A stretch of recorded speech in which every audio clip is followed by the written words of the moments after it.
YouTube may not be working for you, or you feel like it's oversaturated because it's a lack of originality that's being posted on the platform.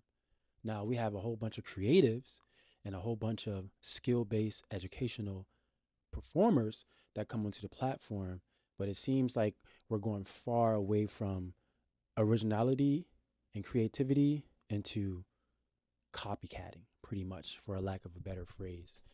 And I kind of wanted to dive deep into why we feel like it may be an oversaturation on YouTube when it actually isn't. And a lot of people talk about building a personal brand is the best way for you to grow a business or an audience on this platform. But what I've found out is that that's so much harder than what people say or gurus say it is. But the way that we can go into performing at our 100% true, authentic self is by coming with that originality factor. Now, for instance, like I'm a break dancer, I've been breakdancing for 15 years, and originality is one of the main ingredients that you need in order to differentiate yourself within the culture, within the dance form, the dance art form.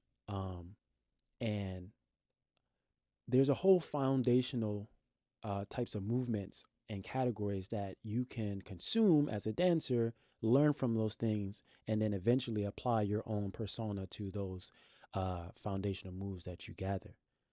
So think about that for YouTube. There's a whole plethora of foundation that we are told to have, right? You got to have good lighting. You need have good audio. Make sure your background is blurry. Use this type of camera. Use this type of approach. There's just so many different things. It's like a rope that's, tug of war pulling on both ends, and it's like kind of staying stagnant because you you don't know which way is the right way to go, and everyone's telling you go this way, and you're telling you go that way, and you're trying to be pulled in multiple different ways, and then you end up being stuck. So to combat that, what you and I can do is go back and sit and think, what do I really love? What am I really passionate about? And I want to challenge you. I know for a fact that it's more than just money, more than monetization. You wouldn't have gotten on the platform to produce and be creative and speak and talk your ish, right? If you didn't feel like you had something to say, right? And money wasn't the end all factor of it. Now, with all the consumption that we take in, it kind of clouds our mind on what we really want to produce. It clouds our mind with you need to get money. This is how you get clients. This is how you build a business through YouTube. And it's like that shiny object syndrome, that dangling carrot right in front of your face. And you're like, oh, I want that so bad. These people are normal, just like me, that are, making all of this money, hundreds of thousands of dollars. And it's like, it's like the YouTube rat race. You're caught in a cycle where you see an end outcome of a flashy lifestyle that you may want, but it's going to take longer for you to get there. And if you're not approaching it with that authenticity, with that originality, it's going to be harder than you think. And I can attest to that. You can look at my old videos. This is probably like my 30-second video. And I've tried to do things, whether it came from breakdancing, whether it came from how to grow on YouTube, YouTube analysis. And although I'm still early in my journey, you can see that I was been being pulled in different directions. I need to do this. I need to edit this way. I need to have a hook that hooks my audience in 5 seconds. And then the first 30 seconds of my intro needs to be a banging so people can stay on for retention and yada, yada, yada. And I'm just like tired of it because I'm like, that's not me. I really want to give people who I am.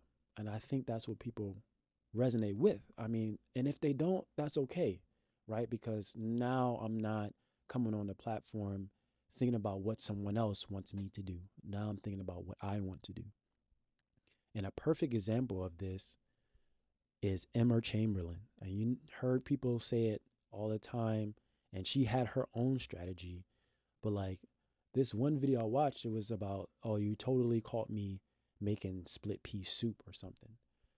And the fact that that video was literally her trying to figure out how to cook, it just lured people in. And it was just her being herself. She was being weird. She was being quirky. And that's what YouTube was about. You know, it's about you feeding into who you are as a person, right? Before you came on the platform and tried to perform for other people. Just like breaking, when you perform on stage, you put on a persona for people so they can enjoy what's being put out there. But then you have to keep showing up in that way in order for you to keep getting clientele, to keep going back on stage, getting that performance income.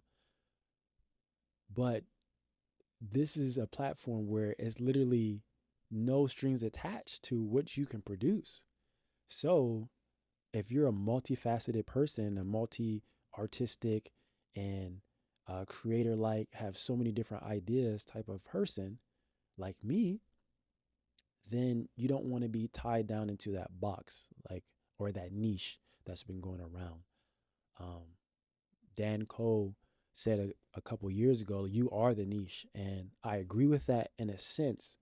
But just because you are the niche doesn't mean that anything you talk about will resonate with anybody. I still feel like you need to have a direction, but you don't have to follow all the tactics that everyone tells you to do because it may not work for you. Um, this is just so big and refreshing for me. A lot of creators I watched, I already said Dan Cole, I watched Mark Waters, um, and there's some other creators I'm forgetting. But those kind of content creators, if you even want to call them that, I really like the psychology behind how they speak. And I really like the fact that they stay true to being you, which is that originality factor, and get away from performing for other people. I think that's like the bigger message. So, what's really important to you? How do you want to show up on this platform? How do you want people to see you when you're happy, when you're sad, when you have one idea that didn't work, well, now you're trying another, but you still have an overall like arching mission about how you want to present yourself and your lifestyle on YouTube. YouTube like started in 2005 for you. It's called YouTube, and I feel like the U is being taken out, and it's like them tube or you clone or whatever, right? You're not showing up as you. You're showing up as all these different ideas of people that you see, and you're trying to combine them into one to create this persona. Um, so I'm gonna try this out. Let me know down below if this video resonates with you, what type of issues that you have on YouTube. Um, not here to sell you anything. If you want to connect with me, I'll link down below my Instagram. And I kind of just want to hear people's perspective about like how to approach content creation and what they really want to do on these platforms. What is the actual end goal, right? I know financial freedom, time freedom, location freedom. I get it, right? We all want those things. We all want to make money on our own accord, live wherever we want, and do whatever we want. Um, but once again, I'll challenge you. YouTube is a service-based platform, right? We're coming on videos, trying to talk to an audience that's on the other side that we may not know yet, trying to provide value or a transformation. That's providing a service because I'm spending my time talking to a freaking camera. This is actually my iPhone to present who I am to the world. So, what is that for you? Right? Bring back the you in you too. Bring back the originality to your life. Hopefully that helps.